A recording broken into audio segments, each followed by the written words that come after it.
Hello friends, I'm Dr. Rosa Oliai, obstetrician and gynecologist from Gwalior, Madhya Pradesh, India. Welcome to my channel.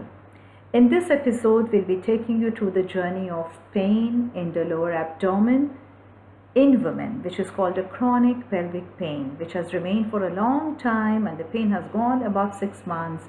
The patient has gone from pillar to post, changing gynecologists, changing antibiotics, eating a lot of painkillers. Now, one of the very common symptoms for patients who have chronic pelvic pain is it's a very vague pain. They come to us with complaints of white discharge, either heavy bleeding from the uterus, having constipation, burning in the urine, yet they cannot pinpoint where this pain is and what has to be done. So here I would like to show you a model rather of the uterus, where it make you understand what the anatomy is so that you can enjoy the lecture a little better. So this is a uterus, if you all can see. Inside of it is cut open for you. There are some white stuff showing. It predicts tumors, the fibroids. Inside could be bleeding inside the muscle of the uterus, sometimes in form of an adenomyosis. Sometimes the name of endometriosis also must be familiar to you. By the side of this is a diseased uterus which I'm showing you. By the side of it, we have the tubes, we have the ovaries. Sometimes the tubes get inflamed and it becomes pus, filled with pus and very painful.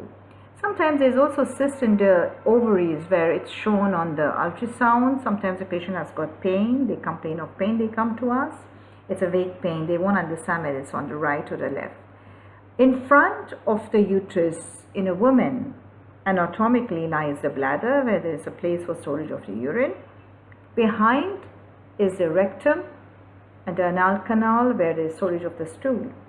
So if there is a constipation or if there is any problem related in this area, the pain is spread everywhere. So this is in short for you to understand where one organ's disease could lead to pain, and it's so vague about it. So there are certain preventive measures. First of all, the moment you have pain, you will have to go to your gynecologist. The earlier the better.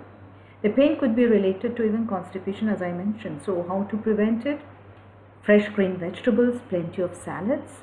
Improve your water intake, because that's one thing that can help you to have a smoother stool.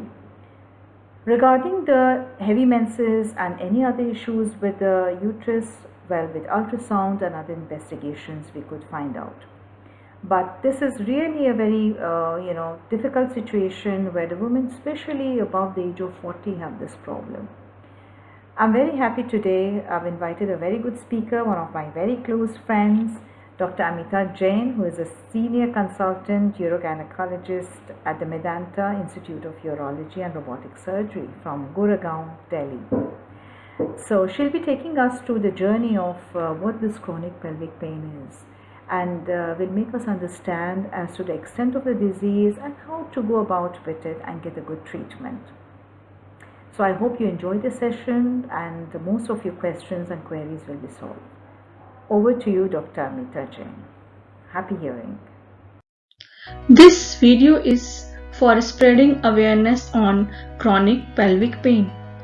If you are a lady with pain in your lower part of the body most of the time for last 6 months, then you must know some facts. First, you know what are the organs lying in your lower part of the body, that is pelvis. In front is the bladder and spine. Behind it is the womb or uterus and along with its birth canal, and at the back is your stool passage. All these three organs are surrounded by a muscle which is called pelvic floor muscle, and it is actually responsible for maintaining the position of all these three organs as well as for their function, that is continence of urine, sexual activity and continence of stool. This muscle is also attached to a surrounding bone which is called pelvic bone. So this pain can arise from any of these organs. It could be your womb, its tubes or ovaries or its birth canal. That's the gynecological cause. It could be from your stool passage, that is gastrointestinal cause. It could be from your urinary system, That is, it can arise from bladder or its pipe, or even from kidneys and the tubes connecting the kidneys to your bladder, that is ureters. It can be musculoskeletal as well, that is from muscles or bones I just explained. And lastly, it could be psychological, that is associated with some problem in your brain, because brain is the ultimate organ which actually regulates the function of all these organs. So what could be the symptom which can suggest a gynecological cause? It could be the association of pain with your menstrual cycle or sexual activity or any recent use of contraception, or if the symptoms started after childbirth, or if there is a history of pelvic organ infections or gynecological surgeries like hysterectomy, or other problems like presence of fibroids or tumors, or if there are symptoms of vaginal dryness or atrophy, especially in postmenopausal females. But if the symptoms are like pain with urination, history of frequent or recurrent urinary tract infections, blood in urine, symptoms of urgency or leakage of urine, difficult voiding, history of stones, then it could be a urological cause.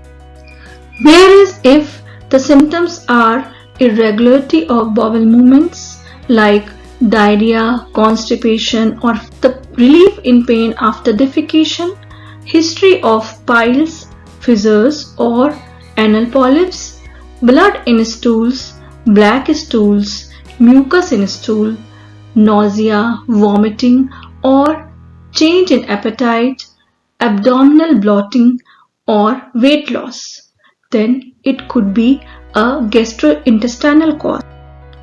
A musculoskeletal cause could be suspected if there is a recent history of trauma or fall, or if the pain is associated with back pain or other chronic pain problems, or if there is aggravation or relief in pain with change in position or activity.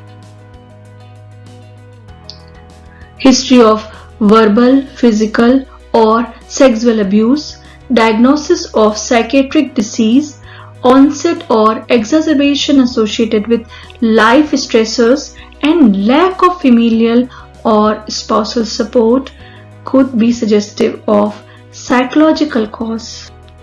You will be surprised to know that around 15 to 20% of women may suffer with this kind of pain during their lifespan. Once you will approach a specialist after doing a thorough history and examination, she or he might ask for some basic testing or specialized testing depending on your findings. Therefore, to get rid of this problem, you must approach a specialist in time, because your collaboration with the specialist is most important. You must know that this diagnosis could be multifactorial. That means it can affect more than one organ, and therefore you might require treatment from different specialties like medical, surgical, physical or even cognitive one. To know more about this condition, you can contact us. Thank you very much.